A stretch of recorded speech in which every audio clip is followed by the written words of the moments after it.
আসসালামু আলাইকুম। আজকে আমি তৈরি করব গরুর মাংসের কাবাব। ঘরে কিভাবে এত মজাদার গরুর মাংসের কাবাব তৈরি করা যায় সেটাই কিন্তু আপনাদের সাথে শেয়ার করব। খুবই অল্প উপকরণ দিয়ে কিন্তু গরুর মাংসের কাবাব তৈরি করে নিতে পারবেন। আর অনেকে ধারণা করেন বুটের ডাল ছাড়া হয়তো গরুর মাংসের কাবাব হয় না, তবে একদমই না।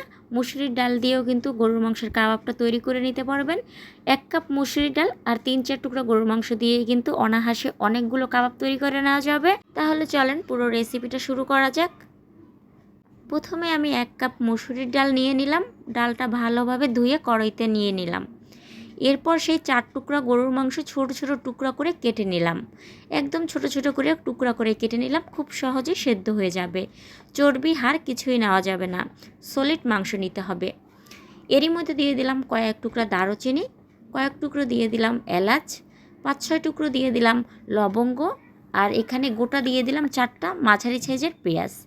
যেহেতু সব কিছু সেদ্ধ করব তাই আর কুচি করে দিলাম না। আর একটা আস্ত রসুন দিয়ে দিলাম ভালোভাবে ধুয়ে।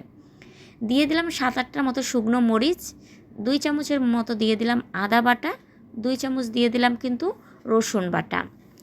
যতটা সহজভাবে দেখানো যায় ততটা সহজভাবেই কিন্তু আমি আপনাদের সাথে শেয়ার করব আজকের ভিডিওটা। যাই হোক, এরপর দিয়ে দিলাম 1 চামচ লাল মরিচের গুঁড়ো, 1/2 চামচ দিয়ে দিলাম হলুদের গুঁড়ো, আর স্বাদ মতো দিয়ে দিলাম লবণ। লবণটা একটু কমেই দিবেন, কারণ যদি অতিরিক্ত হয়ে যায় কাবাবের স্বাদটা একদমই নষ্ট হয়ে যাবে। ভাজা জিরার গুঁড়ো দিয়ে দিলাম 1 চামচ। এরপর এখানে দিয়ে দিতে হবে তেলটাও। এখানে আমি কম তেল দেব, সামান্য দিয়ে দিলাম 2-3 চামচের মতো সয়াবিন তেল। আপনারা চাইলে সরিষার তেলটাও দিতে পারেন। তারপরে কিন্তু এখানে পানি দিয়ে দেব পরিমাণ মতো, যেন এই পানিতেই ভালোভাবে সেদ্ধ হয়ে যায়। ভালোভাবে এখন নেড়েচেড়ে মিশিয়ে নিলাম। এখন কিন্তু মিশানো হয়ে গেল সব কিছু। এখন কড়াইটা চুলায় দিয়ে দেব। যখন ভালোভাবে ফুটে যাবে তখন কিন্তু চুলার আঁচটা একদম লোতে রেখে ঢাকনা দিয়ে ঢেকে রাখবো প্রায় 40 মিনিটের মতো। 40 মিনিট পর ঢাকনা উঠিয়ে যখন দেখব একদম পানি টেনে গেছে, তখন চেক করে নিতে হবে গরুর মাংসগুলো সেদ্ধ হয়েছে কি না। গরুর মাংসগুলো যখন সেদ্ধ হয়ে যাবে তখন কিন্তু একদম যতটুকু পানি থাকবে ততটুকু পানিও কিন্তু একদম টানিয়ে নিতে হবে, একদমই পানি থাকা যাবে না। তারপর কড়াইটা নামিয়ে ঠান্ডা করে এখন কিন্তু আমি ব্লেন্ডার মেশিনে এখানে দিয়ে দিচ্ছি, যেন একদম ভালো করে মিহি করে পেস্ট করে নেওয়া যায়। একটুও কিন্তু পানি দেওয়া যাবে না। চাইলে আপনারা এটা বেটেও নিতে পারেন শিলপাটায়। আমি শিলপাটায় বাটলাম না, এখানে ব্লেন্ডার মেশিনে মিহি করে নিলাম। যাই হোক, এখন কিন্তু দিয়ে দিলাম এখানে পেঁয়াজ কুচি আর একটা ডিম দিয়ে দিলাম। পেঁয়াজটা একটু চিকন করে কুচিয়ে দিলাম। তারপর দিয়ে দিলাম এখানে কিন্তু কর্নফ্লাওয়ারটা অবশ্যই দিতে হবে, তাহলে কিন্তু কাবাবটা টাইট হবে, ভেঙে যাওয়ার কোনোই সম্ভাবনা থাকবে না।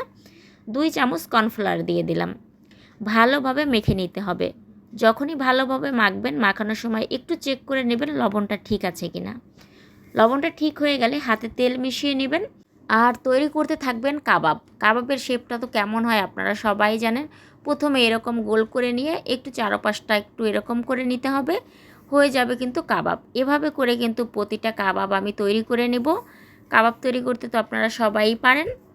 যাই হোক, একইভাবে আমি আরেকটা করে আপনাদের দেখাচ্ছি। আমি কিন্তু অনেকগুলো কাবাব আমার হয়ে গেছে। এক চুলায় কড়াইতে দিয়ে দিলাম সয়াবিন তেল, আর তেলটা কিন্তু ভালোভাবে গরম হয়ে গেল। এক এক করে কিন্তু কাবাবগুলো আমি এখানে দিয়ে দিচ্ছি। কাবাবগুলো দিয়ে দিলাম, আর এখন ভালোভাবে এক পাশ হয়ে যাওয়ার পরে কিন্তু এখানে উল্টিয়ে নিতে হবে, যেন পুড়ে না যায়। আমার চ্যানেলে কিন্তু খুবই সহজভাবে আপনারা রেসিপি পাবেন। যদি আমার রেসিপিগুলো মিস করতে না চান তবে অবশ্যই আমার চ্যানেলটা সাবস্ক্রাইব করবেন। আর ভিডিওটা যদি ভালো লেগে থাকে তাহলে অবশ্যই লাইক, কমেন্ট এবং শেয়ার করে দিবেন। তাহলে কিন্তু নতুন নতুন আরও সহজ রেসিপিগুলো আপনাদের সামনে চলে আসবে। যাই হোক, আমার কিন্তু কাবাবগুলো ভাজা হয়ে গেছে। দেখেন কত সুন্দর কালার চলে আসছে। কেমন লাগলো আজকের রেসিপি অবশ্যই জানাবেন।